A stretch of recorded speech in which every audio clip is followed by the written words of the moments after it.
함께 나눌 하나님의 말씀은 고린도전서 3장 말씀입니다.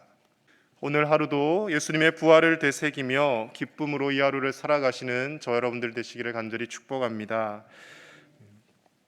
어제가 부활 주일이었습니다. 예수님께서 부활하신 날을 기념하며 함께 기뻐하며 예배하는 날이죠. 사실 우리가 예배하는 매 주일이 부활 주일을 기념하는 주일입니다. 그렇죠? 우리가 안식일에 예배하는 것이 아니라 안식 후 첫날 예수님께서 다시 사심을 기뻐하며 그날을 기념하여서 주일로 지키고 오늘도 예배를 하고 있습니다. 그래서 1년에 부활주일 하루만 예수님 부활하셨다 딱 기뻐하는 것이 아니라 매주일 우리가 예수님의 부활을 떠올리며 그리고 매일매일 매 순간 예수님께서 다시 사셨듯이 우리에게도 영원한 생명이 주어졌고 그 영원한 생명으로 인하여서 이 세상의 어떤 고통도 이겨내며 살아갈 수 있는 존재임을 오늘도 되새기며 기쁨으로 사시는 저 여러분 되시기를 간절히 축복합니다. 요한복음 20장 말씀에 보면 부활하신 예수님께서 제자들이 문을 잠그고 사람들에게 잡혀갈까 봐 두려워 떨고 있는 그 현장 가운데 찾아오십니다. 그리고 제자들에게 몸소 자신의 못 박힌 몸과 그리고 상에 찔린 그 몸을 보여주시며 살아나심을 물리적으로 만져보게 하시죠. 그리고 제자들에게 한 말씀을 덧붙이십니다. 숨을 내쉬며 요한복음 20장 22절에서 성령을 받으라라고 말씀을 하십니다. 부활하신 예수님께서 제자들에게 말씀하신 것은 성령을 받으라입니다. 왜 성령을 받으라고 하시겠습니까? 이제 예수님께서 부활하신 후 승천하실 터인데 예수님을 증거하기 위해서 부활의 주님의 증인이 되기 위해서는 성령님이 우리 안에 계시지 않고는 불가능하다라는 것이죠. 성령님께서 우리 안에서 예수님을 믿을 수 있도록 도와주시고 우리가 믿는 그 예수님, 다시 살아나신 예수님을 전하도록 우리 가운데 역사해 주실 것이기 때문에 성령을 받으라, 성령을 받고 성령의 충만함을 입으라고 말씀을 하시는 것입니다. 예전에 이제 많은 목사님들 또 특히 기도원에서 부흥 사역을 하시는 분들 보면 이렇게 집회 때마다 성령 받으라 성령 받으라 하면서 이렇게 막 쉰 목소리로 많이 이야기를 하셨습니다. 여러분 우리 안에 성령님이 있을까요? 안 계실까요? 이거 헷갈리시면 안 됩니다. 이미 우리는 다 성령을 받은 존재들입니다. 성령을 받지 않고서는 우리가 예수님을 구주라 고백할 수 없고요. 하나님 앞에 예배할 수 없는 자들입니다. 성령님은 우리 안에 이미 와 계셨고 우리가 예수님을 영접하고 세례를 받고 구원받은 하나님의 백성이 된 그 순간부터 이미 우리 안에 계십니다. 그렇다면 소위 말해서 성령 받으라 외치는 이유는 무엇이겠습니까? 성령의 충만함을 늘 입으라는 겁니다. 우리 안에 계시는 그 성령님이 그냥 우리 안에 한쪽 귀퉁이에 계신 것이 아니라 우리 안에서 우리를 주관하시고 지배하실 수 있도록 역사하실 수 있도록 성령 충만함을 늘 입으라는 것이죠. 우리가 이것을 착각해서는 안 됩니다. 그래서 많은 사람들이 예전에 신앙생활을 하며 성령 충만함을 어떻게 연결을 시켰냐면 은사가 나타나는 것을 통해서 저 사람은 성령 충만한 사람이다, 저 사람은 정말 성령의 사람이다라고 이야기할 때가 있었습니다. 그런데 그러한 인식이 고린도전서, 고린도후서 말씀을 읽다 보면 산산이 깨어지는 것을 우리가 경험하게 됩니다. 바울이 개척하고 세웠던 교회들 중에 가장 많은 성령의 능력과 은사가 나타났던 교회가 바로 고린도 교회입니다. 그런데 더불어 바울에게 가장 많은 책망을 들은 교회도 고린도 교회였다라는 것이죠. 성령의 은사가 나타남과 성령의 충만함으로 성령의 열매가 맺어지는 것은 같지 않다라는 것을 설명을 하고 있습니다. 그 어느 교회보다 방언으로 기도하는 사람들이 고린도 교회에 많았습니다. 예언을 하는 사람들도 있었습니다. 병고침의 은사가 나타나는 경우들도 있었습니다. 그런데 그들이 늘 문제가 되고 있는 것은 무엇입니까? 분쟁과 다툼에서 자유롭지 못했다라는 것입니다. 놀라운 역사와 기적은 체험하는데 교회 내에서 하나 되지 못하고 서로 갈라지고 나뉘어지고 자꾸 사람을 높이려 하고 어떤 사람의 이름에 기대어 자신들이 그 영향의 덕을 보려고 하는 일들이 생겨남으로 인하여서 바울은 그들을 신랄하게 비판하고 그것은 성령의 충만함이 아니다, 하나님이 원하시는 결과가 아니다, 성령의 은사가 많을지는 모르나 하나님 앞에서 책망받을 일이 너무나 많다라고 말씀을 통해 전하고 있는 것이죠. 그래서 바울은 오늘 1절 말씀에서 고린도 교회 성도들을 향해서 어린 아이들과 같다라고 표현을 합니다. 1절 말씀 제가 다시 읽겠습니다. 형제들아, 내가 신령한 자들을 대함과 같이 너희에게 말할 수 없어서 육신에 속한 자 곧 그리스도 안에서 어린 아이들을 대함과 같이 하노라. 그래서 이어지는 2절에는요, 밥을 너희에게 줄 수 없고 너희에게 계속 지금도 젖만 먹일 수밖에 없다라고 표현을 합니다. 아이가 자라가면 어떻게 돼야 됩니까? 어릴 때는 젖을 먹고 우유를 먹다가 자라가면서 이제 이유식을 먹기 시작하고 밥을 먹고 성숙해 가야 되는 것 아닙니까? 그런데 고린도 교회 성도들은 여전히 젖을 먹일 수밖에 없는 영적인 미성숙함 상태에 있다라는 것입니다. 그렇게 많은 성령의 은사들을 경험하고 성령의 은사들이 나타나고 있는 교회인데 바울은 그들을 향해 영적으로 미성숙한 상태다라고 표현을 합니다. 우리가 신앙생활을 하며 하나님 앞에 성령의 은사들도 구할 수 있어야 합니다. 왜냐하면 성령님이 주시는 이 은사가 우리의 사역을, 우리의 전도를 유익하게 하는데 분명히 도움이 되기 때문에 그렇습니다. 그러나 그것 못지않게 우리가 더 신경을 써야 하는 것은요, 성령 충만함을 제대로 경험하고 성령의 열매 맺는 삶을 살게 해달라고 하나님 앞에 구해야 할 줄로 믿습니다. 사랑과 희락과 화평과 자비와 양성과 충성과 온유와 절제, 오래 참음, 이 성령의 열매들이 우리 가운데 맺어질 때, 하나님 앞에 나중에 우리가 섰을 때 하나님은 우리의 그 성령의 열매들을 보고 우리를 판단하시지, 우리가 얼마나 많은 은사를 가졌느냐를 두고 우리에게 상급을 책정하시는 분이 아니시라는 겁니다. 고린도 교회 교인들과 같이 우리가 여전히 영적인 미성숙함 상태에 있는 것이 아니라 진정으로 바른 성령의 충만함을 추구함으로 인하여 육신에 속하지 않고 하늘에 속한 사람, 예수 그리스도께 속한 사람, 온전히 하나님 아버지와 예수님만 드러내는 영적인 삶을 하루하루 살아가시는 저와 여러분들의 삶이 되시기를 간절히 축복합니다. 그래서 오늘 3장 3절 말씀에 이렇게 바울은 그들에게 이야기합니다. 우리 3절을 같이 읽어봅니다. 시작. 너희는 아직도 육신에 속한 자로다. 너희 가운데 시기와 분쟁이 있으니 어찌 육신에 속하여 사람을 따라 행함이 아니리요. 아멘. 우리에게 아무리 많은 능력이 나타난다 할지라도 시기와 분쟁과 다툼이 끊이지 않으면 여전히 우리는 육에 속한 자들이라는 것입니다. 그래서요, 교회는 늘 모일 때마다 하나 되기를 힘써야 하고, 각종 많은 생각을 가진 다양한 사람들이 모였다 할지라도 서로가 하나님의 말씀 안에서 하나 되기 위하여 힘쓰는 공동체가 되어야 합니다. 각자 배운 학력의 수준이 다 다릅니다. 가진 재산 정도가 다릅니다. 건강의 상태가 다릅니다. 살아온 환경이 다 다릅니다. 그러나 그 모든 것을 초월하여서 예수님 안에서 우리는 한 형제 자매이고 한 하나님 아버지를 모시고 살아가는 자녀들이라는 것을 우리가 늘 인식하며 서로를 품을 수 있어야 하고요. 때로는 교회 일을 함에 있어서도 나와 다른 생각을 가진 사람들도 존중하고 그들을 세워줄 수 있어야 한다라는 것입니다.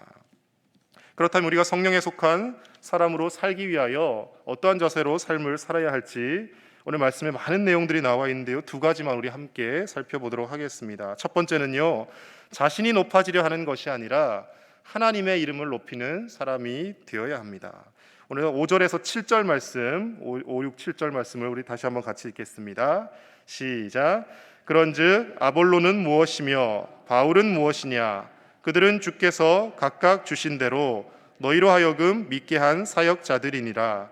나는 심었고 아볼로는 물을 주었으되 오직 하나님께서 자라나게 하셨나니 그런즉 심는 이나 물 주는 이는 아무것도 아니로되 오직 자라게 하시는 이는 하나님뿐이니라. 아멘. 고린도 교회에서 네 가지 파를 대표적으로 나누어서 사람들이 다투었다라고 말씀은 전합니다. 바울파가 있었고요, 아볼로파가 있었고 게바파, 즉 베드로파가 있었죠. 그리고 또 한 파는 무슨 소리냐, 우리가 정통 그리스도인이다, 그리스도파가 있었습니다. 그리스도파라고 해서 그 사람들이 정말 신실한 그리스도인들이었냐? 그렇지는 않습니다. 서로 파를 나누다 보니까 그렇게 이름을 붙인 것뿐인 것이죠. 작은 한 교회에서 네 가지 파가 나뉘어져서 서로 다투고 분쟁하는 것을 일삼으며 살았다라는 것이죠. 바울이 그들에게 뭐라고 지금 이야기하고 있습니까? 아볼로나 나나, 그리고 여기 지금 베드로는 등장하고 있지 않지만 그러나 모든 사람들은 하나님의 쓰임에 따라서, 하나님이 쓰심에 따라서 물을 주는 일이고 심는 일일 뿐이지 그것을 자라나게 하시고 열매 맺게 하시는 분은 하나님이시라는 것을 분명히 이야기하고 있습니다. 교회에서 목소리가 커지고 교회에서 사람들의 존경을 받게 되고 영향력이 있게 되면 사람은 은연중에 자신이 높아지려 하는 경향들을 보이게 됩니다. 이것은 평신도나 목회자나 누구에게나 예외가 아닌 상황입니다. 평생을 목회를 잘 감당하시고도 마지막 순간에 발을 잘못 디뎌서 많은 사람들에게 걸림돌이 되는 목사님들이 계십니다. 평생에 교회에서 헌신하며 눈물로 씨를 뿌리며 기도했던 장로님, 권사님, 집사님들이 잘못된 생각으로 인해서 자신이 교만해져서 교회에 덕을 세우지 못하는 일들이 한국교회, 전 세계 교회에 종종 일어납니다. 공통적인 잘못이 무엇입니까? 교회가 예수 그리스도를 드러내고 하나님 아버지를 나타내는 것이 아니라 사람의 이름이 자꾸 드러나면서부터 그런 일들이 생겨나더라는 것이죠. 그래서요, 우리는 신앙생활을 하면서 누군가 우리를 칭찬하고 높여주고 우리를 잘한다 할 때 늘 우리가 넘어지지 않을까 조심해야 합니다. 그래서 바울이 고백하지 않습니까? 너희가 선줄로 생각하면 넘어질까 조심하라고 이야기합니다. 사람들이 저 집사님은, 저 권사님은 정말 신실한 분이야, 정말 하나님 앞에서 저렇게 신앙생활을 잘하는 분이 없어라고 나를 칭찬하거나 나를 높여줄 때 우리는 스스로가 나는 예수님 앞에서, 하나님 앞에서 용서받지 못할 죄인일 뿐인데 하나님의 은혜로 이렇게 살고 있습니다라며 늘 되새기며 고백해야 한다라는 것이죠. 특별히 저 같은 목회자들은 더합니다. 목회를 제 힘으로 하는 것 아니죠. 제 능력으로 하는 것 아니죠. 온전히 성령님이 주시는 능력으로 겸손하게 목회해야 되는 것이지, 그것이 빠져버리면 목회자가 전면에 나서게 되고 목사의 이름이 남게 되고 목회자 이름이 높아지면 높아질수록 누구의 영광이 줄어듭니까? 하나님의 영광이, 예수님의 영광이 가리워질 수밖에 없다라는 것입니다. 그래서 훌륭한 목사님들 보면 은퇴한 이후에도 자신들이 그 교회의 영향력을 나타내지 않기 위해서 스스로 사람들을 피하는 분들을 많이 보게 됩니다. 얼마 전에 은퇴를 하셨던 백주년 기념교회를 담임하셨던 이재철 목사님이라고 계십니다. 이분이 그 큰 교회 출석 성도가 1만 명이 넘는 교회를 담임하셨음에도 불구하고 지금 경남 거창에 있는 어느 산골에 혼자 가셔서 거기서 노후를 보내고 계시다는 것을 뉴스를 통해 신문 기사를 통해 본 적이 있습니다. 그분이 마지막 은퇴하시며 성도들에게 마지막으로 부탁드렸던 말씀은 이것이었습니다. 여러분들은 지금부터 이재철이라는 인간을 머릿속에서 다 지워버려야 됩니다라고 이야기를 했다라는 것이죠. 자신이 그 교회에서 10년 넘게 목회를 하시고 1만 명이 넘는 성도들이 그 교회에서 함께 신앙생활을 했고 나를 좀 기억해 줬으면, 내가 좋은 사람으로 기억되었으면 좋겠다라는 마음이 인간적으로 왜 없겠습니까? 그런데 자신을 잊어버리라는 거예요.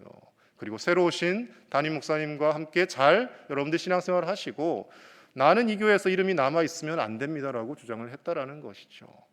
자신이 하나님보다 더 전면에 나설까 봐 두려워하며 그것을 철저하게 하나님 앞에서 기도하며 자신이 낮아지기를 지켜나갔더라는 것입니다. 한국교회에 이런 훌륭하신 목사님들이 수도 없이 많이 계십니다.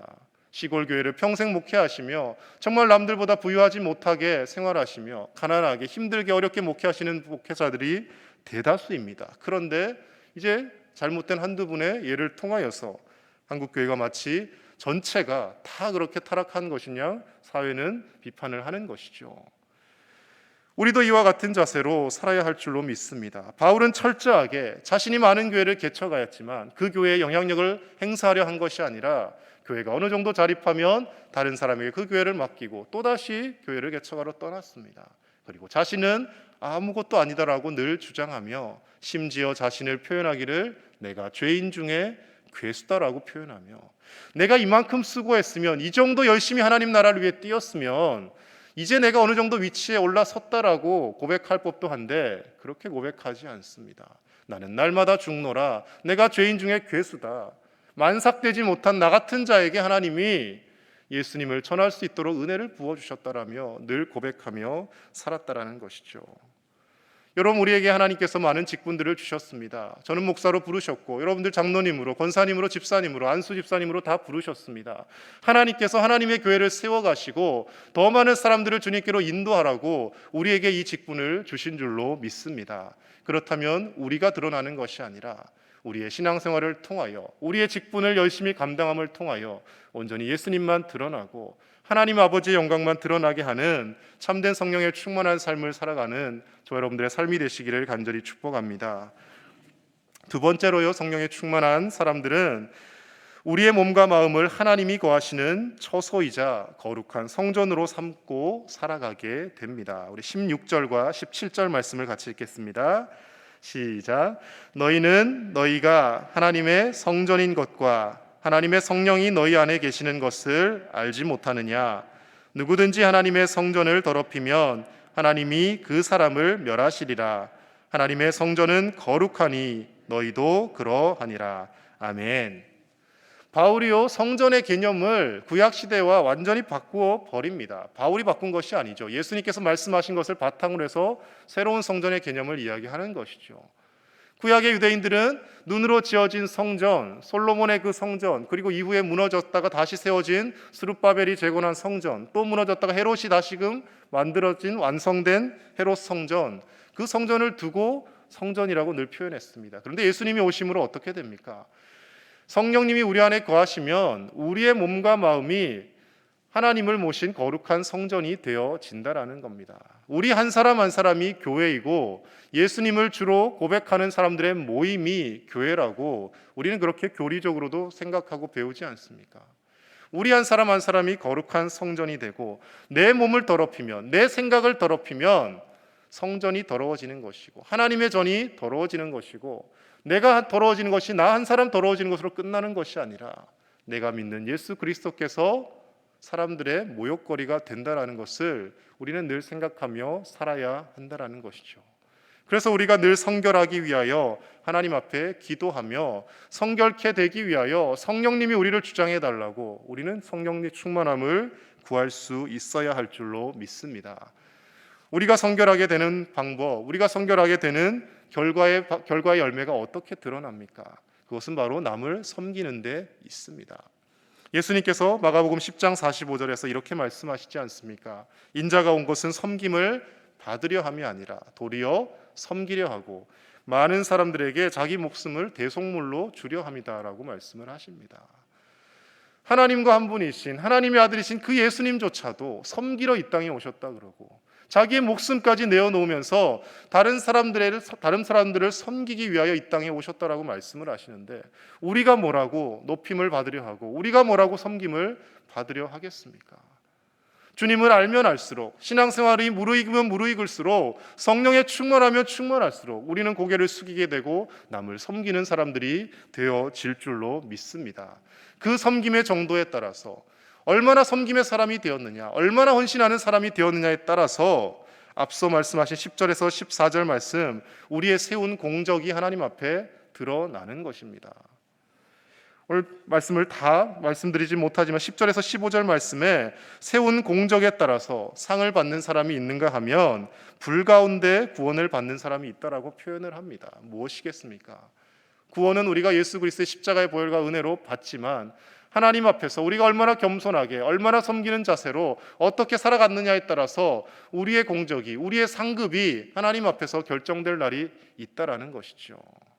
없어지지 아니할 상급, 없어지지 아니할 공적이 어떻게 생기느냐? 예수님의 말씀을 기반으로 하여서 예수님처럼 어떻게 사람들을 섬기며 어떻게 하나님 앞에서 거룩하고 성실하게 살아가느냐가 우리의 공적이 되어진다라는 것입니다. 사랑하는 제1의 가족 여러분, 우리 교회는 100년 이상의 역사를 가진 교회입니다. 지금까지 우리가 이 역사를 가지고 하나님 앞에서 신앙생활을 하게 된 것도 하나님의 은혜이고, 그리고 이 코로나의 어려운 시기에도 어제 500여 명이 넘는 많은 분들이 함께 모여서 안전하게 예배 드릴 수 있었던 것도 하나님의 은혜입니다. 그러나 우리가 여기서 안주해서는 안 될 것입니다. 더 남을 섬기고 더 이 지역을 섬기고 더 수많은 사람들을 하나님께로 인도하기 위하여 우리의 삶을 성령 충만함 가운데로 이끌고 하나님이 기뻐하시는 삶을 우리가 살아가야 할 줄로 믿습니다. 그러하기 위해서 우리 한 사람 한 사람은 낮아지고 나의 영향력은 점점 줄어들고 성령님이 우리 제일교회를 이끌어 가실 수 있도록, 성령님께서 우리 교회의 주인 되실 수 있도록, 하나님 아버지께서 영광 받으실 수 있도록 우리가 하나님의 거룩한 동역자들로 살아가는 복된 삶을 사시기를 우리 주 예수님 이름으로 간절히 축복합니다. 함께 기도하겠습니다. 이 시간 기도하실 때 하나님, 우리가 신앙생활을 함에 있어서 우리가 높아지려 하는 것이 아니라 우리의 모든 삶을 통하여 하나님의 영광이 나타나는 참된 성령의 충만한 사람들이 되게 하여 주시옵소서.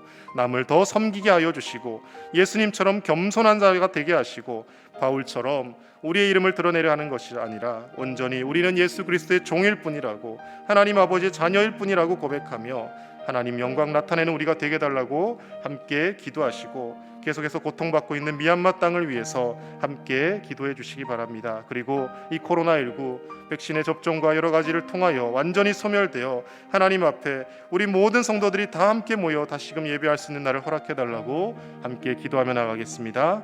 하나님 감사합니다. 귀한 새벽 주님 앞에 나와왔습니다. 아버지 하나님 앞에 나올 때마다 말씀으로 거룩하여지게 하시고 기도로 거룩하여지게 하여 주시옵소서. 우리 안에 계신 성령님께서 우리를 장악하시고 우리를 이끌어 가실 수 있도록 우리의 자아와 우리의 탐욕과 우리의 모든 욕심을 다 내려놓고 하나님 앞에 맡긴 우리의 삶이 되게 하여 주시옵소서. 자꾸 내가 높아지려 하는 것이 아니라 내 이름을 드러내고 내 영향력을 드러내려 하는 것이 아니라 예수님께서 드러나는 삶이 되게 하시고 하나님 아버지께 모든 영광 올려드리는 참된 성령의 사람이 다 되게 하여 주시옵소서. 하나님 아버지, 미얀마에 아직도 고통받고 피 흘리며 죽어가는 많은 사람들이 있습니다. 불쌍히 여겨주시고 하나님 그 땅 가운데 하나님의 평화와 하나님의 공의가 이루어지게 하여 주시고 많은 사람들이 자유롭게 온전히 예수 그리스도를 영접하며 신앙생활하며 살아갈 수 있는 나라가 될 수 있도록 주께서 은혜를 베풀어 주시옵소서. 이 코로나19가 속히 완전히 소멸되어서 하나님의 은혜로 우리 모든 제1의 가족들, 흩어져 있던 모든 사람들이 다 나와 함께 예배할 수 있는 날들을 주님 허락하여 주시고 하나님, 죽어가는 많은 사람들을 향해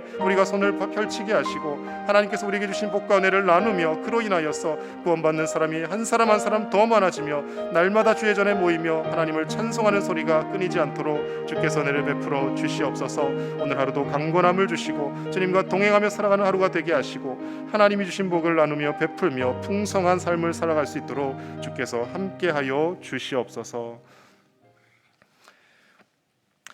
하나님 감사합니다. 오늘도 이 새벽 우리를 하나님 앞에 불러주시고 하나님의 말씀과 기도와 하나님을 찬양함으로 인하여 거룩함으로 나아가게 하심을 감사를 드립니다. 말씀을 들으면 들을수록, 하나님의 말씀을 깨달으면 깨달을수록 우리가 더 낮아지고 겸손하게 하시고 우리의 이름이 드러나는 것이 아니라 우리를 구원하신 예수 그리스도만이, 우리를 사랑하시는 하나님 아버지만이, 우리 가운데 역사하시는 성령님만이 드러나는 참된 성령의 충만한 삶이 되게 하여 주시옵소서.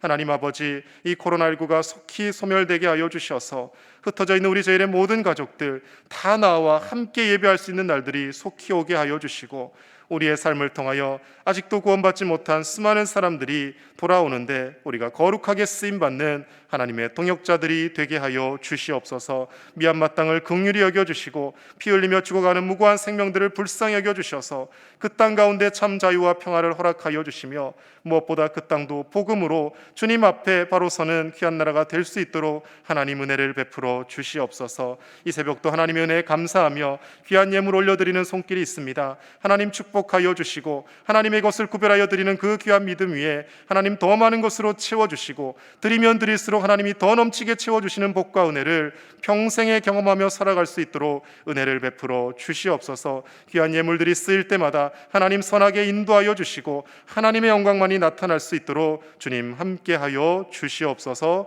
감사를 드리며 우리 주 예수님의 이름으로 기도드립니다. 아멘.